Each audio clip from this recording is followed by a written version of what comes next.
Maison Bleue, and it's a beautiful blend of Syrah, Grenache, and Mourvedre. It's a local Washington wine that I've really come to love. It's got a nice full body, but the fruit's not too intense.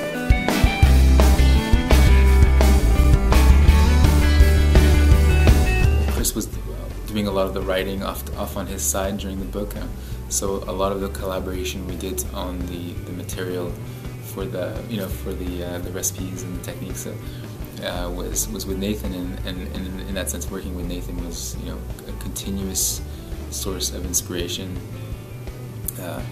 Every day, we'd come up with just new angles on everything. It's like this idea of generosity of information, that you don't want to leave anything out, and you want it to be as precise as possible, and you want everyone to love it and enjoy it, and there's the potency there that to be unlocked. And so yeah, and no day was the same.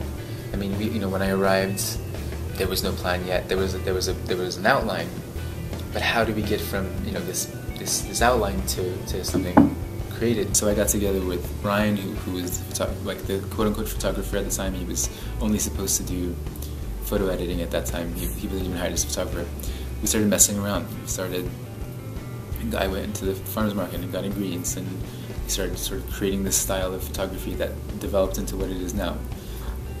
Nathan had that incredible idea of the cutaway, and so we had to bring it to life. We had the shop cut all of these, every piece of equipment you can imagine to have, and then there's a whole process into bringing that to life. Sometimes it's as easy as composing beautiful food with toothpicks and brushes and just getting a great shot, and sometimes it's it's understanding that there are so many layers that they can composite in Photoshop, and just being clever about each one of those layers, like the barbecue. I had to cut each coal by hand with scissors, and he would shoot each one of those coals when it was cut, because it only looks real inside if it's totally glowing. There can't be any ash on a cutaway coal. And this is before we had we had no safety parameters, because it was the beginning of the lab. Now the lab's really safe. We have to be careful with any smoke. But we were burning coals in an office with no fire extinguisher. We built this team in the kitchen. We built up that kitchen from scratch, and Nathan kept sending us toys and various things, and we would find reasons to use them and incorporate them into the context of the book. Because all of these techniques that we're exploring, whether it's the simple pressure cooker or a microwave, or it's a centrifuge or a freeze dryer, the goal became to find a reason that these had a purpose for making delicious food, not just for industry or just for whimsy. Now let's let's build a content that's usable, that at least if you have the equipment, if you have a centrifuge. But in general, most people can make 90% of the book. And then that extra 10%, which is pretty high tech.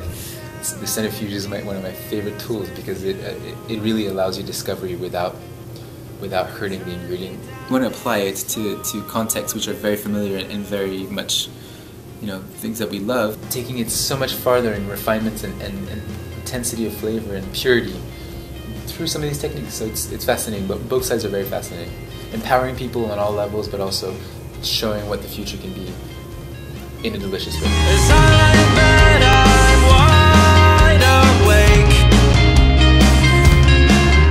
I was very lucky. I went to San Francisco for Maker Faire. David Kinch invited us over to Manresa, and we also got to go to the farm before. So this was such an amazing memory. We arrived at when the sun's slightly setting at the farm, look for all the vegetables. She gets us to taste everything. We head back down the mountain and have dinner, and then you recognize all these things that we were seeing cut out just a few minutes ago. And it was just, I love his food because it's so very clever. I mean, things like this one I'll never forget. It's a panna cotta of raw milk with abalone and then a dashi jelly, and it's just it's so, in a way it's so simple. It's so very Japanese in that essence of keeping things simple, but so clever in its layering. So that was really something. In Seattle itself, I mean, we're very lucky with the seafood that's available here.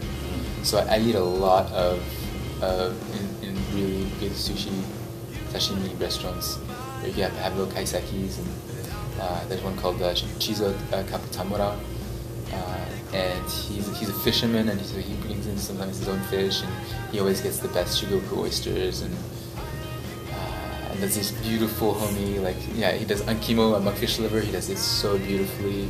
You get the giant sea urchin from San Juanans, and like foamy almost, you know, and it's just like you're eating, like, it's like almost like cocoa butter. It's so sweet. There's a restaurant, surprising. This is Johnny Z, one of the chefs who recommended this place, and you go. It's in the middle of a strip mall in Kirkland. And never you would imagine you'd have a meal like this. And it's called Izumi, and it's two separate restaurants. In fact, so you come in and there's all the tables, and those tables are served, you know, spicy tuna roll and shrimp tempura and all these things. But then you sit at this little counter, and the chef, he only takes care of you, and he has the most amazing fish I've ever seen. Like, just like things that I've never heard about. I remember he did like a tamago. I don't know if you like tamago, it's that, yeah, with the custard almond. But he had filled it really delicately, every layer with uni. And then he caramelized it, which was like, it was like so, for me, it was something so French, because it was like a millefeuille that I made here. So it tasted like toffee, but like the marine toffee, and it gives you this, and you're like, to educate, not on a level which is just technique and, you know, high-end cuisine, but educates across the board the importance of food, the importance of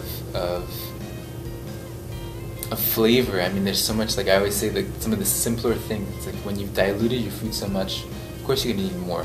You can't transition someone from eating badly to steamed vegetables with, you know, there's such a reasonable line in the middle, and especially if you understand how to create flavor.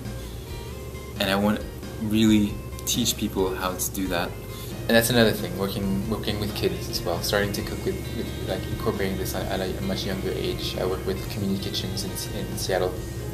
I'll do like fizzy chocolate with Pop Rocks in it, you know, and then you can tell them why does it work, you know. Well, because the chocolate has all the oil, so it won't explode. You need your saliva. Or we have fizzy grapes. You know, you carbonate grapes in a whipping siphon, and out comes, you know, grapes that are like soda. So, you know, you've taught them something when they can have healthy soda, but it's a lot of fun. Being whimsical in that aspect is great. It's very appropriate. And on a personal level, on a real, my connection with food is such that it's really an ingrained passion that I can't remove from myself. So I'm constantly, naturally thinking about like food and how to make it better.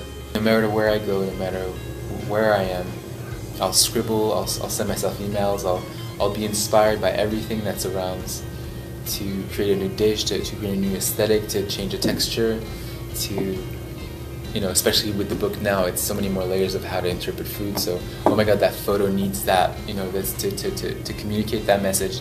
That photo needs an extra, you know, oh, no, we're gonna cut away a barbecue today, and then I'll have to think about every single thing that would look good on a cutaway barbecue, and then 3 o'clock in the morning I'll jump up and say, oh my God, a cutaway, what's it called, kebab would look really cool because you'd have the wood skewer cut in half, and you could do little veggies, and so things like that, where it's just a constant, natural, sort of, in that sense, self-generated inspiration, because I'm so self-motivated.